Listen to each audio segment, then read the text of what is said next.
Good morning guys. It's been a while. Medyo mahaba rin nung wala akong vlog.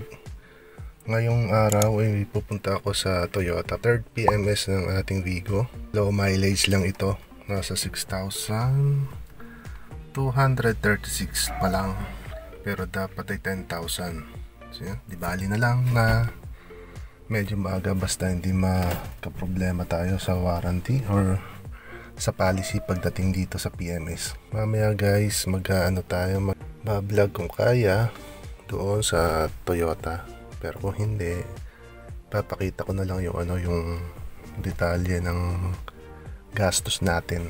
Hindi na ito pre-PMS guys. Kaya tingnan ko lang kung magkano abutin. So yun, kita-kits mamaya. Okay, bound to Toyota na tayo. Medyo inagahan ko traffic sa express. So, checking muna tayo ng mga requirements. Warranty booklet. Ito lang naman ang pinakamahalaga. Syempre, pera. And update ko na lang kayo guys.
Yun guys, tapos na ang PMS.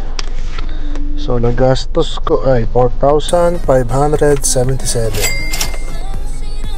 So mas mataas siya compare do sa inasahan ko. Kala ko mga 4,000 lang, 700. Pero okay lang. At least natapos na yung obligasyon natin sa ating sasakyan. Hanggang dito na lang ang vlog na to. Salamat guys sa panonood. See you in my next vlog. Bye bye. Thanks for watching mga kabahite. Please like, comment, and subscribe. See you in my next vlog. Bye bye.